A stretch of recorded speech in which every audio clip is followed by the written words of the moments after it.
And okay, so we have now a quite busy afternoon with two main sessions. The first one on emerging topics, and the second one on cultural influences. And so let us start with this session on emerging topics that I will be chairing. So it will be interesting because you see the topics there is what is emerging in some sense, okay? And of course, to understand if there is some tensions between what is emerging and with what kind of tensions there could be. And so for that, we will have two kinds of discussion about first about metaverse in general, and the second one about the growth. Okay, so that is how we can decrease the impact of human, we'll say, on environment and so on. So I think the two topics are quite different, and it will be nice to have in the round table after the presentation by the speaker of the on topics, to have a discussion, a common discussion on indeed the tension, and is there real tensions, or can it be some convergence in all that? So it will be the subject of the panel discussion. So we will begin with a presentation by Anatole Lécuyer. Anatole is a research director at INRIA in Rennes in Brittany, and he will talk today about paradoxical effect of virtual reality. Anatole, I can see you, and so this means that you are online, and now the floor is yours. Thank you, Claude, for the introduction. I hope you can hear me well. Perfect. Okay, so let me share some slides, see if it's working. Thank you. So let's start with those paradoxical effects of virtual reality. So the idea today is to introduce these emerging technologies of virtual reality and metaverse. Actually, it's not really emerging because those technologies are quite old. They are dating from the last century, from the 1960s or 70s, but they have evolved progressively. And as for today, they are now reaching the mass market, and they are reaching a very large, potentially very large amount of the population and the general population, especially, for instance, children or young adults. Progressively. So questions are now arising regarding the ethics around this metaverse and VR applications more and more. Since maybe 10 or 20 years ago, those technologies were restricted to industrial uses with maybe easier control of the application and of the impact on the users.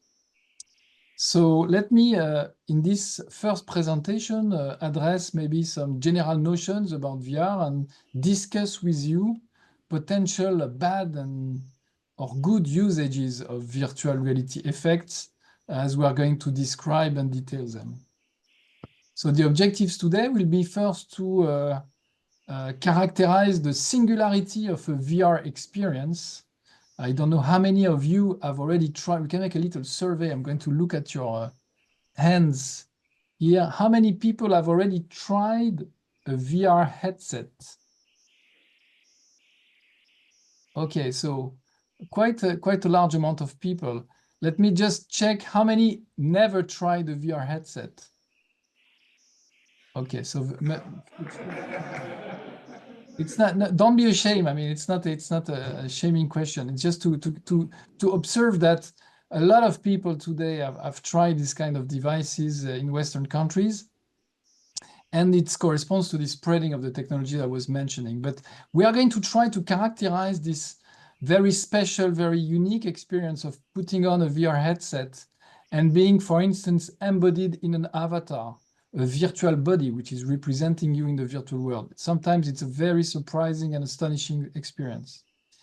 Then I'm going to describe the different kinds of effects that can be produced and associated with this experience of embodying a virtual avatar in XR or virtual reality, extended reality.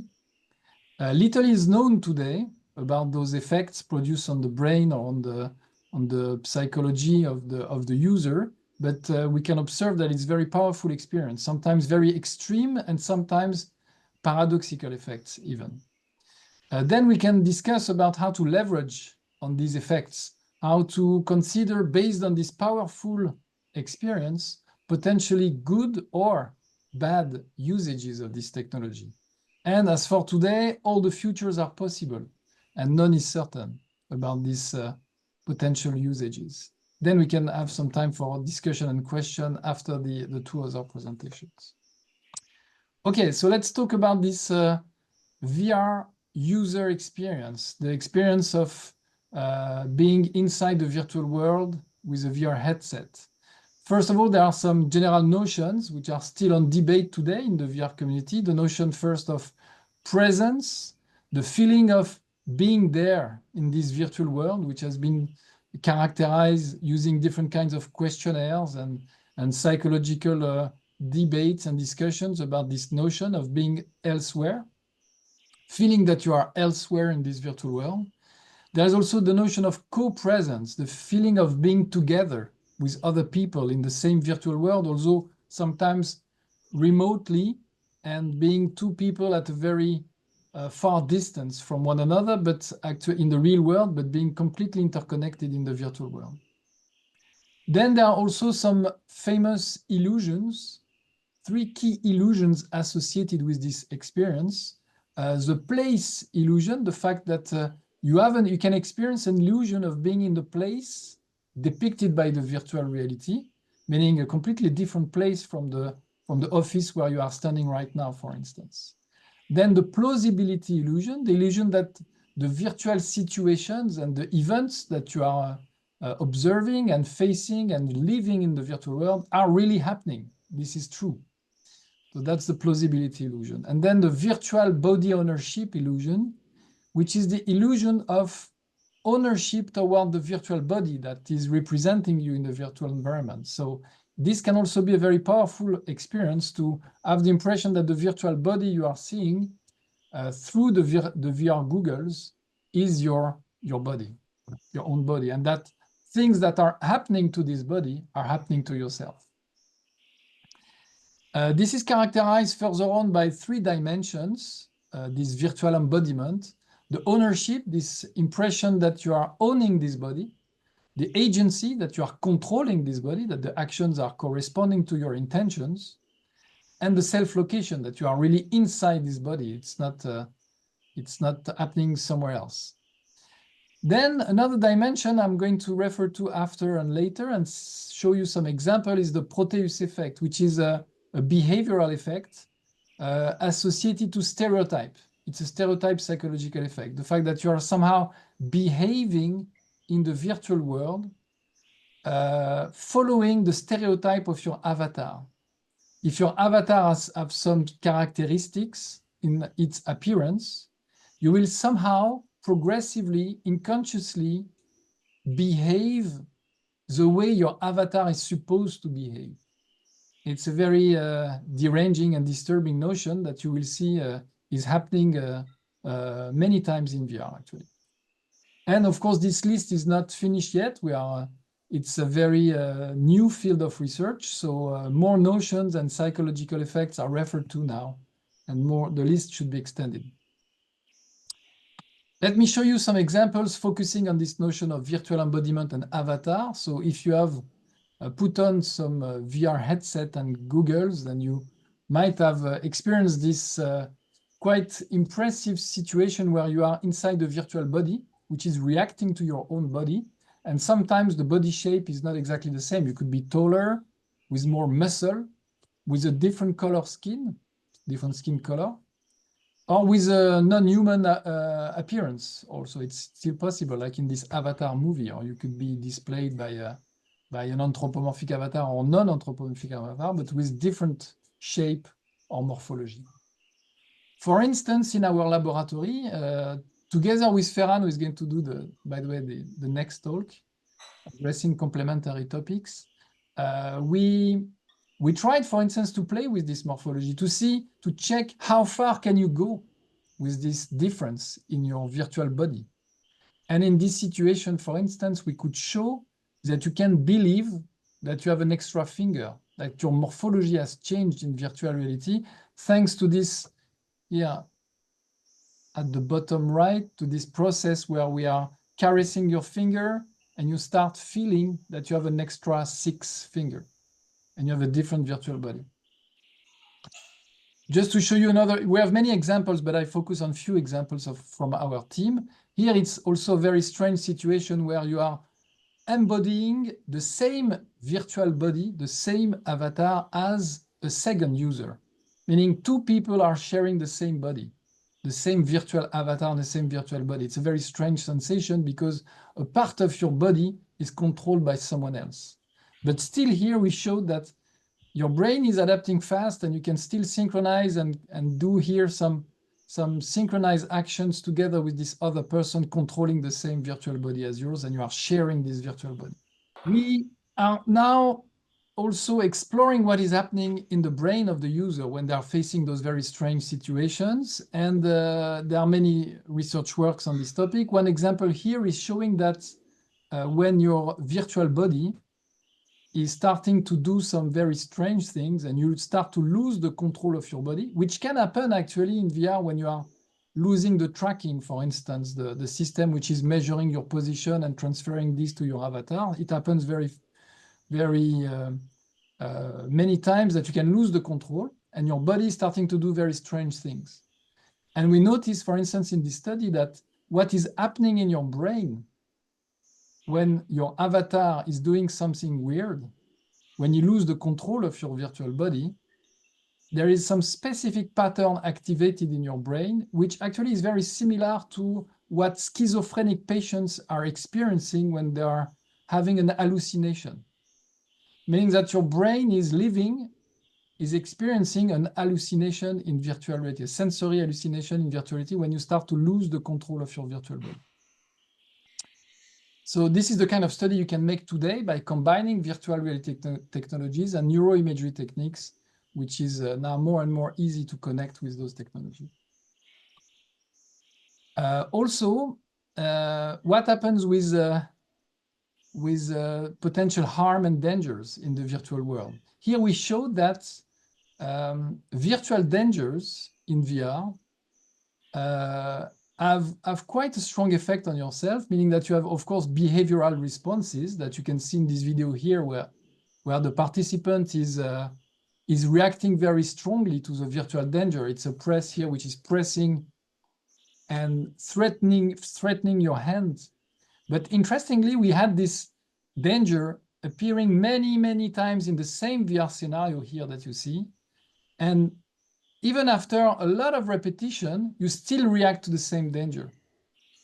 Although you know that it's a virtual danger, it doesn't harm you, right? But you still react nearly the same way after 10 or 15 or 20 virtual dangers. So it's very powerful, and those virtual dangers are still very present and difficult to avoid in the virtual situation. Of course, researchers have explored a lot of different directions in VR, and progressively more and more extreme experiences have been conducted in VR. So let me here give some examples.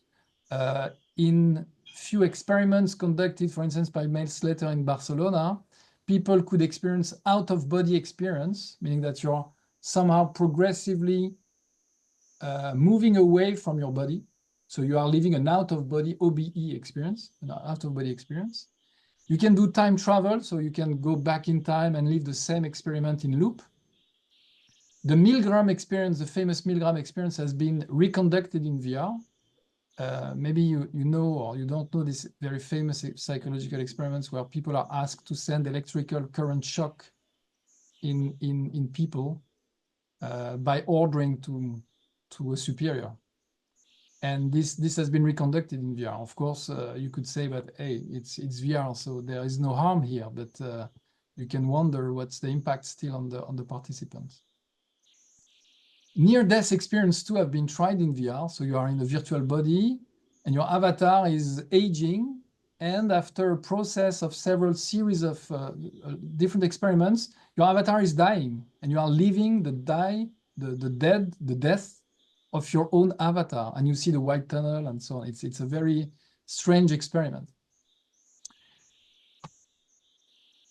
And to finish with these very strange situations and effects, the Proteus effect has been coined by several researchers under different names, but the Proteus effect remains. It was coined by Stanford University in one decade ago with Beilenson and Yi. And it described this stereotype effect I was mentioning at the beginning of the presentation, where you start to behave following the stereotype which is corresponding to your avatar. So for instance, in this famous paper here, you can be embodied in a virtual avatar which is looking very close to Einstein, Albert Einstein. Or a second group of participants is embodying an avatar which is actually looking very close to the participant himself or herself. And in this experiment, people were asked to do cognitive exercise. And you can believe, because it's in the paper, that when you are embodying Albert Einstein avatar, your score responding to the cognitive exercise was higher than when you are embodying yourself, an avatar which is closer to yourself in the virtual world. So somehow, this Proteus effect was shown to have some effects on behavioral effect, but also even an effect on your cognitive performance during exercises. And recently, for instance, we published a paper 1 year ago, where you are embodying Leonardo da Vinci or a realistic avatar of yourself. And we found very interesting results because these were contrasted results. It was a creativity performance tasks. So you were, for instance, doing a brainstorming with the objective of producing a lot of ideas. And we were observing your performance if you are embodying Leonardo da Vinci or your avatar, your own avatar. And what is interesting is that depending on the dimensions of creativity, in some cases it can boost your creativity, but in some other cases it can impair your creativity. So it's really depending on what kind of creativity we are talking about. There are different kinds of creativity tasks. So it's showing that you can face and observe those paradoxical effects I was mentioning. You can expect a positive effect, but you get a negative effect in the end. Okay, let me illustrate now some examples of good usages of those effects of the singularity of the VR experience. First, we discussed about the use of virtuality to boost your personal capabilities, your skills, your personal skills, which has been shown in different papers about cognitive test or creativity. It was shown that it can reduce some cognitive biases. By this perspective effect you get by embodying an avatar, you can reduce cognitive bias such as racist bias or age-related biases. In some papers, it was shown that VR can be used to reduce violence, domestic violence or maternal violence, as a long-term objective. In therapies, of course, psychotherapy or therapy involving body image, like anorexia treatment, and also to raise consciousness, such as for environmental impact, carbon footprint, climate risk, animal causes. VR has been used as a powerful tool to raise consciousness. One example is our project. I will not enter into too many details, but we showed here in this very ambitious project how avatars and VR can be used for motor re-education of patients after COVID and in intensive care units. You can use those situations to accelerate the rehabilitation process by producing those first-person navigation in VR to activate the locomotion circuits in the brain. But of course, with good usages come also bad usages. And if we anticipate potential bad usages of those very powerful effects, we can already identify a large situation where there can be a problematic usage of this technology. For instance, regarding virtual embodiment in avatars, when you manipulate the ownership of this body, there is always a risk of altering the identity, or maybe liking oneself more in the virtual world than in the real world, and then decrease the liking of oneself in the real life. By manipulating the agency, the control of your body, you can generate false memories, false actions, phantom actions in the situation that can be maybe believed as a real action happen, with potential neurophysiological or psychological trauma or impacts.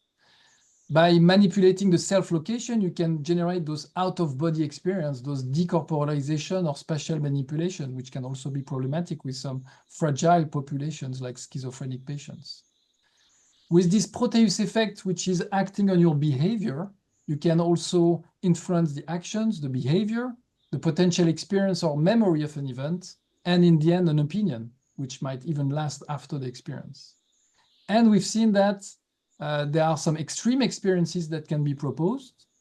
So, of course, violent and transgressive experience could have a risk of trivialization, of loss of reference points, and there is limited knowledge today about this. And of course, we need to be even more vigilant with fragile people like children or people with psychiatric problems.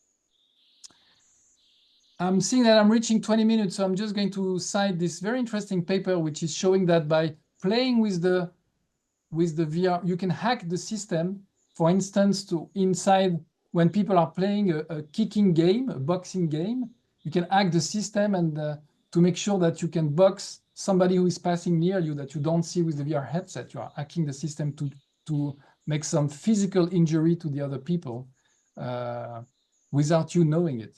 So there are lots of potential issues here. And this paper, for instance, and other are progressively raising those problems and the awareness in the academic community. So this is raising a lot of questions for the academics. Can we publish everything in VR? It's not specific to VR, but it's becoming a question in VR too.